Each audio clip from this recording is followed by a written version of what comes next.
So, let's get over to something completely different.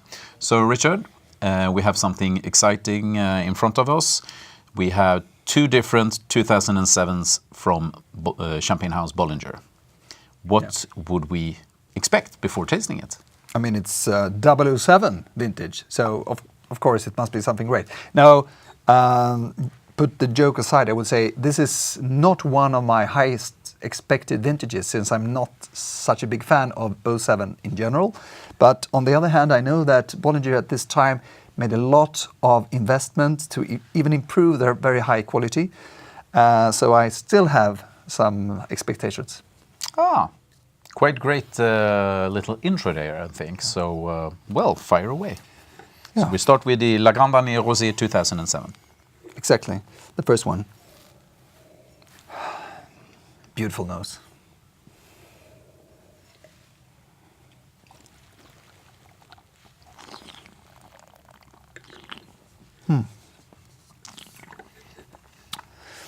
Well, my first reaction is actually that it's the most surprising vintage ever in terms of quality. Because, as I said, I'm not a big fan of the vintage in general. But I think this one is the best one for a long time. And the most classic, it reminds me of the white vintages of Grande Année in the 80s. More of the mushrooms, more weight, a little bit more burgundy-like, a little bit more old-fashioned. Not so much this peach skin note, which is always have been a little bit more evident since the mid-90s. And more direct Pinot Noir, more stylish in that style. And I think also that the great vineyard of Coton Enfant, which is the part of the red wine that is blended, that probably will be a fantastic white champagne, just as a Blanc Noir. I think here you can really sense the typicity of Ailly and the red wine, but beautifully integrated with a lot of mushrooms from the woods, a lot of strong, soft strawberry notes, and even caramel and leather and hazelnut. Beautiful, sensational. I really love what you're saying about getting back to the classic notes. As you say, we sense something in the late 90s with that peachy, lighter style rather than the hazelnut and the red appliness. Yeah.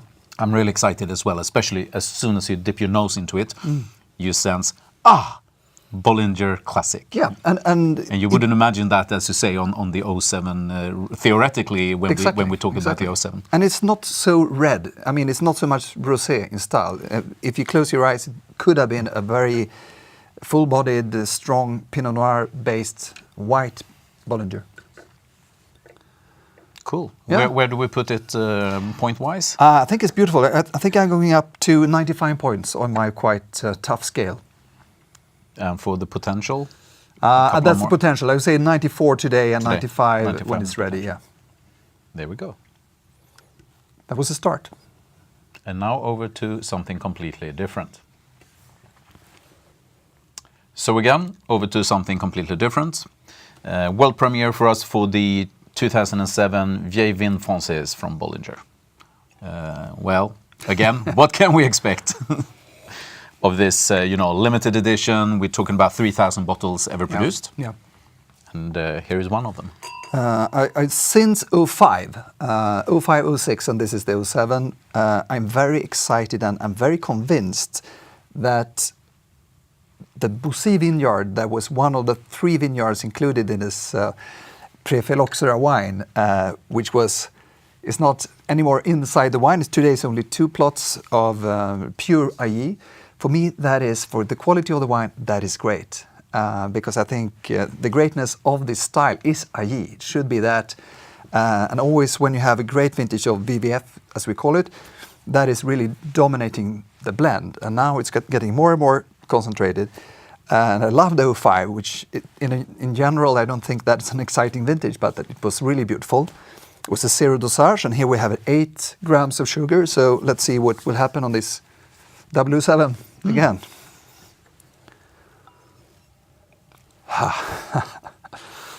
This is always a very big moment, tasting it. One of the rarest and most beautiful champagnes there is.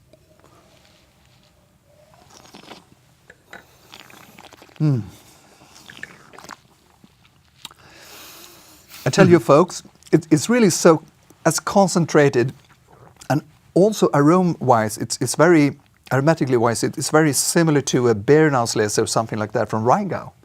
Which sounds crazy. It sounds crazy. It's not that sweet, but still you have the petrolly notes, the very much honey and honeysuckle rose, and also some sweet lemony notes, which is normally not what you find in this wine. Of course, it's even stronger with all the leather, all the typicity of the mushrooms, the black truffles is Those quite dense evident. flavors. Very dark. Olive oil, it's so thick and so pure at the same time. Tar. Wow. Yeah, the tobacco notes, the tarriness, Yeah. the under vegetation of a forest, all those really dense, beautiful aromas are there. A lot of similarities. You can see the vintage vinification and also the very highly concentrated pure Ailly fruit, which I think is tremendous. If you go back in your memory, can you remember a similar vintage for the Vieilles Vignes Francaises at the same stage? Style-wise? Yeah. I think we need to go back quite far. Since we have 8 grams of sugar, it's not at all similar to the 05, which was this new Ailly, but it's slightly similar to the 06, but more rounded, sweeter, more concentrated, more like an essence, and extremely drinkable from the start. And I think you can age this for ages, but still it's beautiful as it is.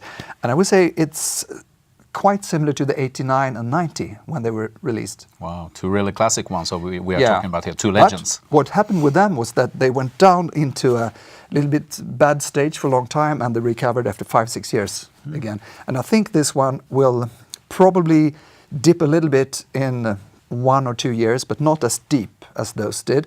And I think it will recover and it will stay for a long time, about the same. Wow. So, damn delicious. Damn delicious. And, 007. 007. And point-wise, we are on a quite high notes here. It's very tricky to say exactly where we finally will get, but I think we are, I would say this is a 98, and it's 97 points from the start. Wow. Wow. Legend status. Excellent. Cheers. Excellent. Cheers.